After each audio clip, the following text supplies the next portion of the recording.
Até que ponto, Caio, é saudável para a psicologia, para a psique do ser humano, ficar destribuchando certos assuntos de ordem espiritual, esses mistérios que o cara fica querendo resolver, desvendar, como é que funciona isso, como é que funciona aquilo, sabe? Existem muitos arqueólogos espirituais, Paleontólogos, paleontólogos, cara, é chato isso. exumadores de mistérios espirituais, querem desencavar. Isso, Ghostbusters, sabe assim? Fazer uma autópsia, exumação. E a gente vê a importância dessas questões, sabe como? O quanto Jesus não falou sobre isso. É por aí.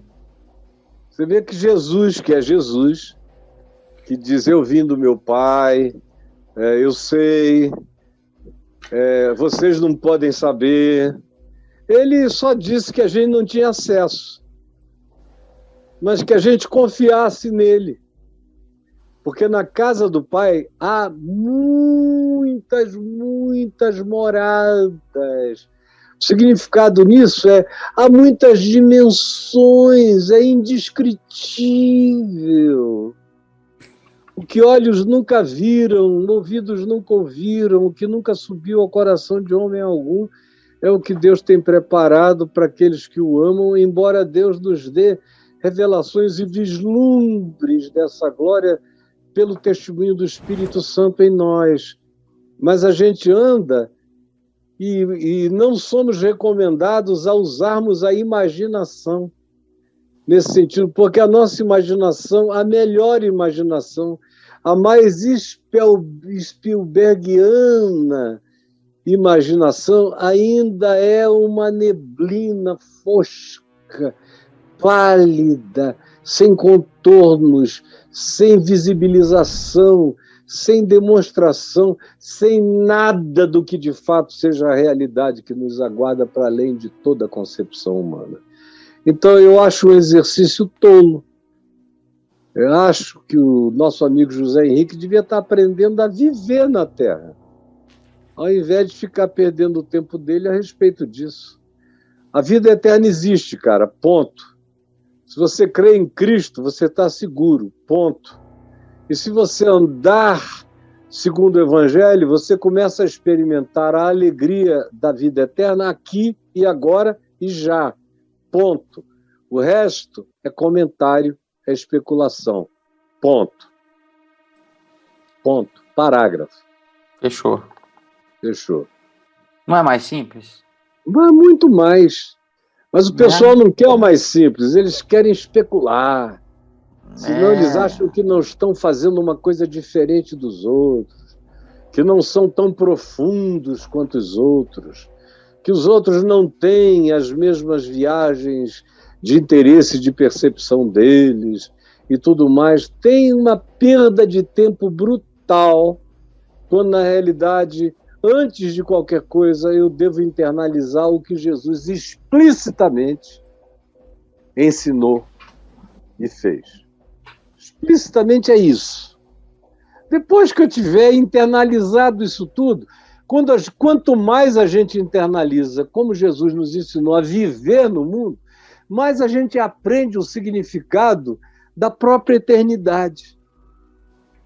Sem que a gente precise ler uma cartilha escatológica, ou de estado intermediário, ou de qualquer coisa a esse respeito. Por que eu me interessei pelo tema na adolescência? Eu me interessei pelo tema na adolescência porque eu vivia sendo abordado por pessoas que diziam que não criam na vida eterna. Eu não era uma pessoa comprometida com o Evangelho, mas eu sabia que a vida não acabava na tumba ali, daqui a pouco, que ela prosseguia. E eu gostava de dizer para todo mundo, cara, não é assim não, isso continua. Depois que eu me converti, é porque eu era indagado em todos os lugares. Aí eu tinha uma experiência já acumulada das leituras anteriores e que eu fui atualizando. Aí quando nós chegamos no tempo em que as ressurreições aconteciam nos hospitais, ressurreições hospitalares, e que houve uma eclosão, uma explosão desses casos, eu passei a ler livros, tem vários livros. Aqui mesmo, ontem ou anteontem, eu estava gravando aqui sobre o luto, e olhei para o lado e achei alguns livros sobre eles. E um deles que estava aqui do meu lado, está aqui, ó. No meio de tantos livros, esse aqui, sobre doubles e projeções psíquicas logo em torno da morte. É um livro que eu li há muitos anos. Ele está todo até meio manchado, já foi consumido há tantos anos. Eu me lembro que eu comprei esse livro na Inglaterra, aí no final dos anos 80. Como ele, um monte de outros da mesma natureza. E apenas para ajudar pessoas, mas eu pessoalmente não vivo pensando no tema, nem no assunto, e acho que o que a gente tem que fazer mesmo é aprender a vida eterna na Terra. É o que Jesus disse: aquele que crê em mim, aquele que crê nas minhas palavras, não entra em juízo, já passou da morte para a vida eterna, já é habitado pela eternidade aqui, hoje já. Então eu quero a cada dia aumentar a paz eterna, o gozo eterno, a glória eterna, as virtudes eternas, a paciência eterna, a longanimidade eterna, a misericórdia eterna, o amor eterno. Tudo isso que constitui a eternidade, eu quero que cresça em mim na Terra. Porque o resto é especulação, o melhor que eu possa conseguir aqui. E quem, como meu pai, a semelhança de Paulo em 2 Coríntios 12, foi arrebatado, meu pai foi, e entrou nessa dimensão, voltou de lá, já repeti isso aqui muitas vezes, ficou 3 meses sem conseguir falar sobre o assunto, só chorava. Quando eu consegui arrancar dele alguma coisa, ele só disse: não dá para contar. Chorando, disse: meu filho, sabe o que Paulo disse em 2 Coríntios 12? E aí eu citei o texto, ele disse: pois é isso mesmo, mas ele estava enganado sobre uma coisa. Eu falei: o que, pai? Ele falou: ele disse que não é lícito aos homens referir. É lícito, sim. Só que eu não vou fazer isso, porque eu não tenho palavras, não tenho códigos, não tenho como me referir ao que eu vi, ao que eu experimentei. Portanto, a palavra não é lícito, a palavra é irreferível, não é referível aos homens. Não há nada na Terra que possa servir de referência, de comparação, de metáfora, não tem nada. Então como é que eu vou te contar?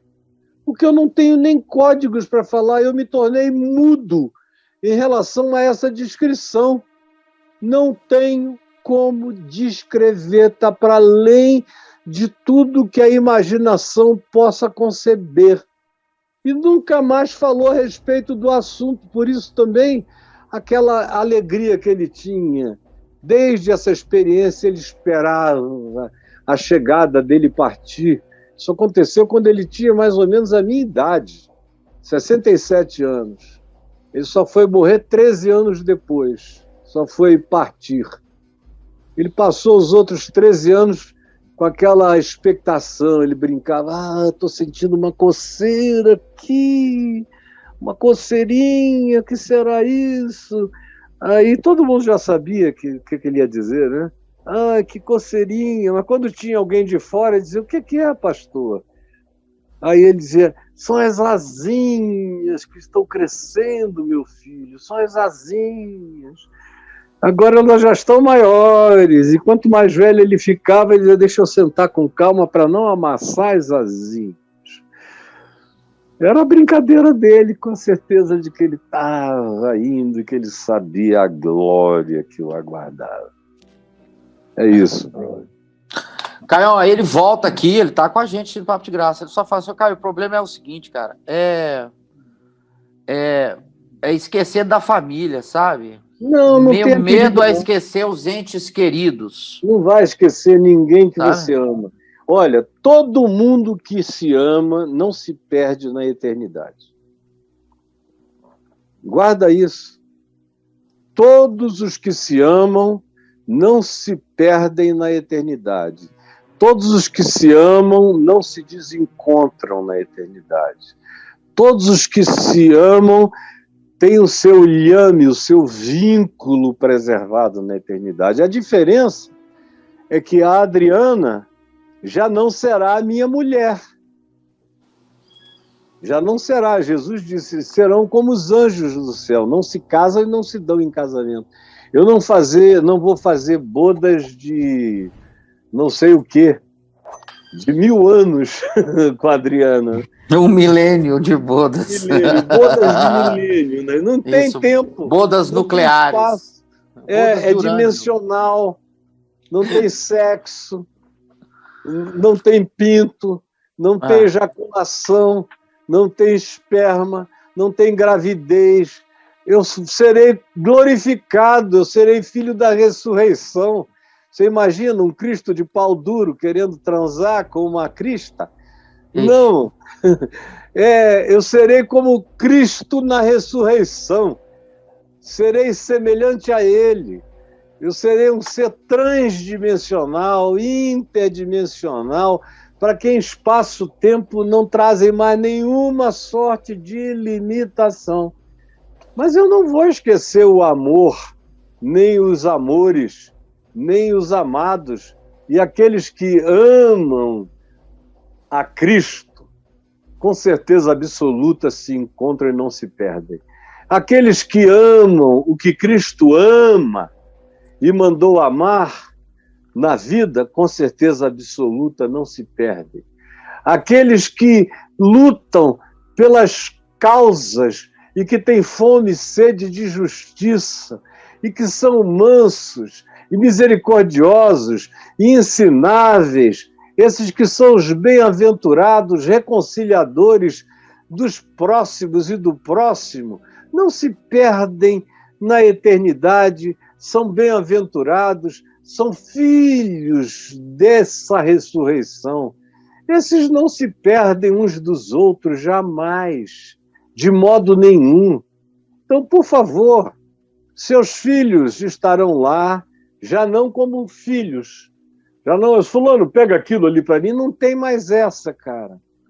Nem tem mais essas limitações, é que você pensa na eternidade como se fosse uma vida imortal, ao invés de ser uma vida eterna. Vida imortal é vida de vampiro. Vida eterna é uma vida transdimensional. Ela já passou da morte, a morte já virou um detalhe. Aquele que crê em mim, Jesus disse, que vive e crê em mim, não morrerá eternamente. E todo aquele que já tiver morrido vai ressuscitar.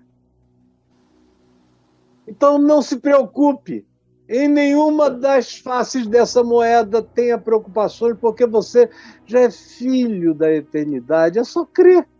Se vocês crescem na palavra de Jesus, no que Jesus diz, vocês não teriam dúvida de nada, porque tudo que interessa à vida foi dito e está dito. Mas vocês não leem, não estudam a palavra, não veem, ficam especulando, e aí perdem muito tempo. Até mesmo se tivessem ido ao meu portal, Experiência de Quase Morte, vocês iam ver a abundância. 200 vídeos aí falando a respeito do assunto, só respondendo perguntas. Porque eu mesmo, raramente, de mim mesmo, de moto próprio, propus o tema. Mas respondendo perguntas, eu já respondi centenas de pessoas. Só aqui no YouTube, fora na vida foram milhares.